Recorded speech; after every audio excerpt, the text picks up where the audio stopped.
Hi everyone, welcome back to my channel.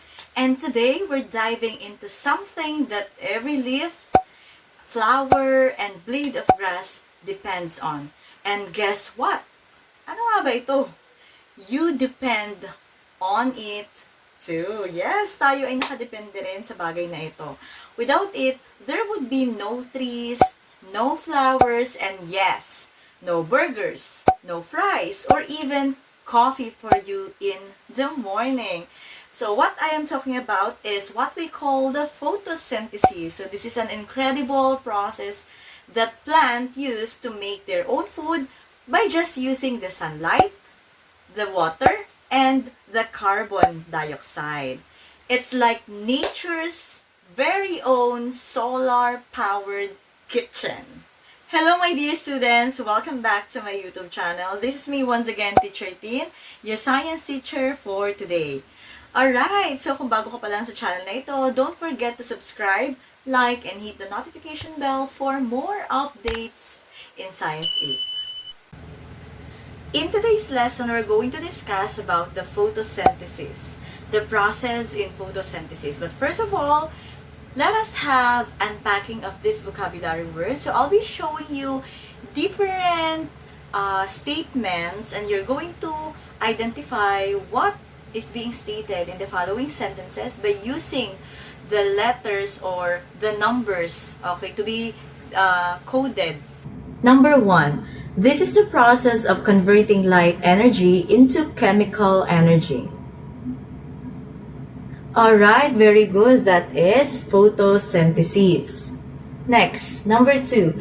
It is a light-dependent process in some plants resulting in the oxidation of glycolic acid and release of carbon dioxide under some environmental condition. The answer? Alright, this is photorespiration. Number 3. The green substance in plants that makes it possible for them to make food from the carbon dioxide and water. The answer? Okay, very good. That's chlorophyll. How about number 4? One of the two crescent-shaped epidermal cells that border and control the opening and closing of a plant stoma. This is known as, alright, guard cell. Next, minute openings in the epidermis of a plant organ as a leaf through which gaseous interchange takes place. This is known as, alright, correct, that's stomata. How about this one? A pocket of light. Pocket of light is, alright, very good. That's photon. And last, end product of photosynthesis. Okay, very good. That's sugar. Now, let us discuss the different vocabulary terms that we are going to use in this episode. First is the cuticle. Are you familiar with the cuticle? Cuticle, this is a waxy substance covering the upper epidermis, and it protects the leaf from dehydration. Alright, so as you can see, this is the plants that have a cuticle. This is the plants that have cuticle. So it's like a weatherproofing on boots. So when we say cuticle, this is a waxy layer that coats the surface of stems, leaves, and other plant parts exposed to the air. So it also keeps plants from drying out. So kung mapapansin nyo dun sa mga dahon, so kapag diba ginupit nyo siya, so may mafe-feel kayong medyo parang malambot, parang medyo basa, na medyo waxy. So yun yung cuticle. Cuticle siya ng plants. Another one is the upper epidermis. The upper epidermis, this protects the leaf and it has no chloroplast. Ano ba pag sinabi natin chloroplast? Bakit walang chloroplast? Okay, saan ba makikita ang upper epidermis? So as you can see here, this is the structure of the leaf and its parts. So the first layer is the cuticle. The second layer is the upper epidermis. And as you can see on the middle part, we have the palisade mesophyll and the spongy mesophyll, where you can find the xylem and the phloem. So it is inside this, okay, in between of the palisade mesophyll and the spongy mesophyll. And below it is the lower epidermis. Lower epidermis, so as you can see, we can have here the stoma or the stomata, and this one is the like the guard cell. It's the gateway of the stomata. It's the opening and the closing of the stomata. Alright, so always remember this palisade mesophyll. So sa palisade mesophyll, we can see here the chloroplast. Okay, so chloroplast. So this palisade mesophyll cell, this is the cell that contains the chloroplast. Again, this is the palisade mesophyll, this one. So, dyan natin makikita ang tinatawag nating chloroplast. Ano ba yung chloroplast? When we say chloroplast, this is the cell organelle that contains chlorophyll. And what do you mean by chlorophyll? That's the green pigment of the plant, right? Alright, so dyan natin makikita ang chloroplast dito sa palisade mesophyll. And of course, we also have the chloroplasts. So, chloroplasts, ayan, tandaan nyo, andito yung thylakoid. It's like a stack of coins. And the stroma, yan. So, mamaya malalaman nyo kung ano ba ang essential parts of this chloroplast, bakit siya importante. So, anong nagaganap dyan sa stroma and sa thylakoid. Alright, and we also have the xylem. So, we already discussed this during our week 2, which is the plant transport system. So, xylem is type of vascular tissue in plants that is primarily responsible for the transport of water and dissolved minerals from the roots to the rest of the plant. So, di ba, ang xylem, yan yung makikita natin dito na so, meron siyang vascular plants pataas. Okay, ibig sabihin, umaakyat dyan yung water and minerals going to the rest of the plants. And we also have the phloem. It's a type of vascular tissue in plants responsible for the transport of organic nutrients, particularly the sugars produced through photosynthesis from the leaves to other parts of the plant. Kung ang xylem is going up, so ang phloem naman is going up and of course, going down. And ano ang kanyang dinidistribute? It's the sugar and of course the food, okay, from the leaves, okay, going to the different parts of the body of the plant. And of course the guard cell. This is one of the two crescent-shaped epidermal cells that open and close a plant stoma, plural stomata. So yan yung pinaka-gateway, parang pinaka-gate ng isang halaman sa dahon, kung bakit nag-o-open at nag-o-close ang mga stomata, which is parang eyes natin na nag-o-open at nag-o-close, is because of this guard cell. And stoma, of course, that's the singular form of stomata. Stomata means plural, madami. This is one of the openings in the epidermis of the plant organ before exchange of gases take place. So, sa stomata dyan nagaganap ang respiration ng halaman. So, syempre, nag-open and close yan para tanggapin ang carbon dioxide at i-release ang oxygen. Yan. So, as you can see, ayan, this is the opening of the stoma. Alright. So, ito, ayan, ito close yan. So, ito open. So, it's because of that guard cell. Okay? So, now, what is photosynthesis? Ano nga ba pag sinabi nating photosynthesis? Photosynthesis comes from the Greek word photo, which means light, and synthesis, which means putting together. So it's like we are putting all the ingredients together to make their own food. Plants get raw materials needed for photosynthesis from the soil, the air, and the sun. So sa soil, bakit? Ano ba yung mga raw materials? Ano ba yung mga important na substance na nanggagaling sa soil? Syempre, dyan tayo nagdidilig ng halaman. So yung tubig, nasisipsip mula sa soil. Okay? And of course, the air, so ang oxygen, carbon dioxide na kailangan ng halaman para siya ay lalo pang magbunga. And the sun, of course, it needs sunlight. So always remember, those are the materials for the food making of the plants. When it rains, water gets absorbed into the ground. And that rain, that's the water, yun yung kinakailangan ng halaman para siya ay mabuhay. Plants take water along with minerals from the soil through its roots. And in the roots, plants have tubes called xylem and phloem tubes or veins which run throughout the plant's bodies and bring water and minerals from the soil to the leaves. Leaves take in carbon dioxide through the stomata, and it is in the leaves of plants that photosynthesis takes place. Yan. So, lagi talagang carbon dioxide ang nire-receive ni stomata for the, syempre, sa paglago ng mga halaman.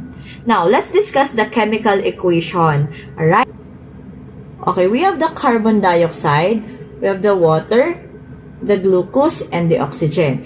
So, if you can see in this left side before the arrow, we can find the carbon dioxide and the water. Carbon dioxide, we have 1 molecule of carbon and 2 molecules of oxygen, CO2, plus 2 molecules of hydrogen and 1 molecule of oxygen, that's H2O, which means water. And of course, it needs sunlight.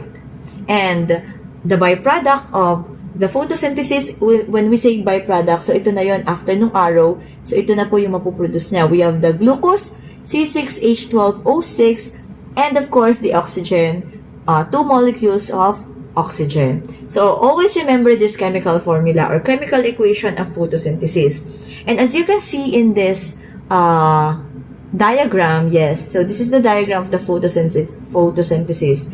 So, this arrow, if you can notice, it goes in the plants. So, meaning to say, the sunlight, the carbon dioxide, and the water, so these are the raw materials needed by the plants for it to grow and to make their own food. And notice the arrow from the at the right side.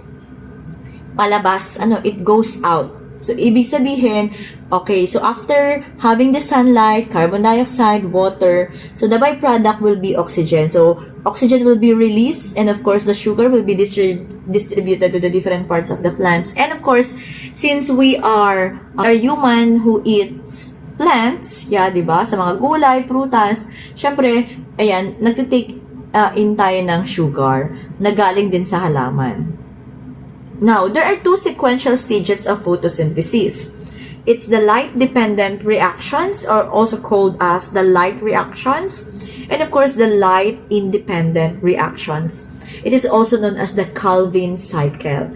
Again, may dalawa tayong stage ng photosynthesis, light-dependent and the light-independent. So, let's discuss the two. First, it's the light-dependent reactions. Light-dependent reaction is also known as light reaction. This light-dependent reactions, nangyayari yan sa thylakoid membranes. So, ano ba itsura ng thylakoid membranes? So, thylakoid membranes, makikita yan sa chloroplast. Alright? So, what happens? So, chlorophyll absorbs light energy which is converted into chemical energy in the form of ATP and NADPH. Water molecules are split, which is known as photolysis, releasing oxygen as a byproduct. And what is the main input for the light-dependent reaction? So, it's the light energy and the water. So, yan lang yung kinakailangan sa unang stage ng photosynthesis. Hindi pa kailangan dyan ng carbon dioxide. Ang kinakailangan lang, sikat ng araw at ng tubig para magkaroon tayo ng ATP and NADPH, and of course, the main product, which is the oxygen. Okay, uulitin ko. So, yung chlorophyll, so i-absorb niya yung light energy, mako-convert sa chemical energy in the form of ATP and NADPH. Okay, para magkaroon tayo ng oxygen as the byproduct.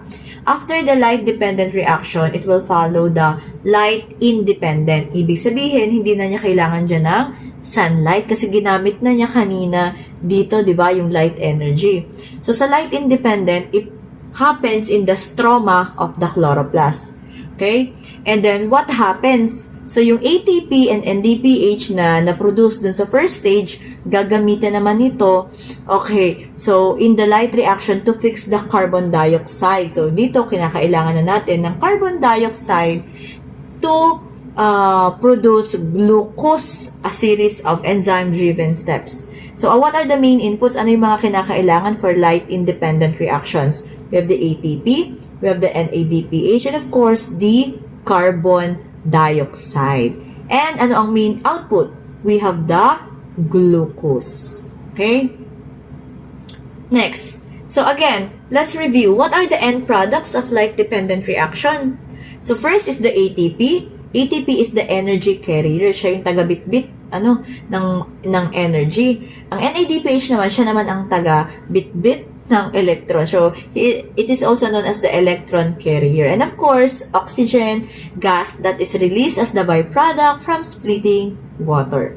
So, sa first stage, light-dependent, ang pinaka-main product talaga natin, or the byproduct, is the oxygen. While sa end product naman ng Calvin cycle, so we have the glucose. Kaya nga ang nangyari, di ba, sa equation ng photosynthesis, we have carbon dioxide. Okay. We also need the water. And of course, okay, we have the light, okay, the sunlight.